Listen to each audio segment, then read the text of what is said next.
మరొక 100 రోజుల్లో యష్ విధ్వంసం సృష్టించబోతున్నాడు అంటూ ఒక అదిరిపోయే పోస్టర్ని మాత్రం మన ముందుకు తీసుకొచ్చారు. సో అది చూసిన తర్వాత యష్ గారి ఫ్యాన్సే కాకుండా అసలు సినిమాలంటే ఎవరెవరు ఇష్టపడతారో అందరూ కూడా చాలా చాలా హ్యాపీగా ఈగర్గా కూడా వెయిట్ చేస్తున్నారు. అసలు ఏంటి ఈ యొక్క పోస్టర్ సంగతి? సో కేజీఎఫ్ 2 సినిమా తర్వాత అసలు యాష్ హీరో ఏమైపోయాడు?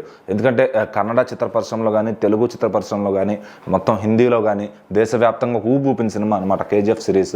సో అది అయిపోయింది, రిలీజ్ అయిపోయింది, భారీగా ఒక 1100 కోట్ల కలెక్షన్ ఏమో కొట్టారు. సో మరి తర్వాత ఏమైపోయారు? అసలు యష్ గారు అంతూ పొంతు లేరు. ఆయన సినిమా చేస్తున్నారా, సినిమాలు మానేశారా, ఎటువంటి క్లారిటీ ఇవ్వలేదు. మరి ఇప్పుడు ఆయన చేస్తున్న సినిమా టాక్సిక్ అనమాట. దాదాపు 2 ఏళ్ళుగా ఆ సినిమా చిత్రీకరణ జరుగుతూ ఉంది. సో దీన్ని గీతూ మోహన్ దాస్ అనే ఒక లేడీ డైరెక్టర్ డైరెక్ట్ చేస్తున్నారు అనమాట. సో ఈ సినిమాని యథావిధిగా పాన్ ఇండియా రిలీజ్ చేయబోతున్నారు. అన్ని భాషల్లో, కన్నడ, తెలుగు, మలయాళం, హిందీ అన్ని భాషలు డబ్బింగ్ చేసి ఆ డబ్బింగ్ పనులు కూడా త్వరలోనే పూర్తవబోతున్నాయి. ఇక జనవరి నుంచి ఈ సినిమా ప్రమోషన్స్ అయితే మొదలు పెట్టబోతున్నారు అనమాట.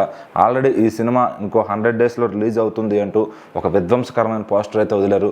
దాంట్లో యష్ గారు హెయిర్ బ్యాక్ సైడ్ షార్ట్ పెట్టి చాలా బాగా చూపించారనమాట. ఆ పోస్టర్ చూస్తుంటే క్వాలిటీ కానీ అంతా కూడా చాలా ఎక్సలెంట్గా అనిపిస్తుంది. సో ఆల్రెడీ ఒక లీక్డ్ వీడియో అయితే వచ్చిందనమాట. ఆయన ఒక జీన్స్ ప్యాంట్ మీద షర్ట్లెస్గా సిగరెట్ తాగుతుంటారు బాల్కనీలో నుంచి. ఆ లీక్డ్ వీడియో మరి ఎక్కడి నుంచి వచ్చిందో కానీ లుక్ మాత్రం అదిరిపోయారు అనమాట. సో ఈ సినిమా కూడా భారీ అంచనాల నడుమ విడుదలవడం ఖాయం అనిపిస్తుంది.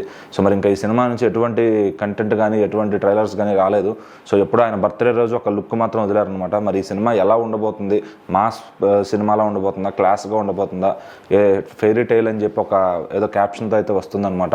సో మరి ఇంకా కథలో ఎలా ఉండబోతుంది, ఎన్ని మెలికలు ఉండబోతున్నాయి, మరి హీరో గారి క్యారెక్టరైజేషన్ ఎలా ఉండబోతుంది, ఒక మినిమం టీజర్ వస్తే కానీ ఈ సినిమా పైన అయితే ఇంకా బజ్ అనేది క్రియేట్ అవుతుంది అనమాట. So as of now toxic అనే టైటిల్ తప్ప ఇంకా సినిమా నుంచి ఎవరికి ఏ కంటెంట్ గురించి తెలియదు.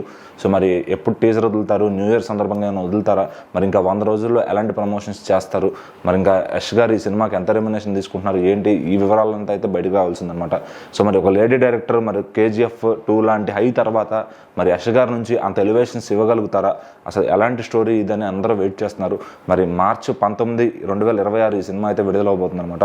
మరి ఇంకో దాదాపు 99 రోజుల్లోనే ఈ సినిమా విడుదలకు సిద్ధమవుతుంది. మరి చూడాలి ఎలా ఉంటుంది ఏంటి అని.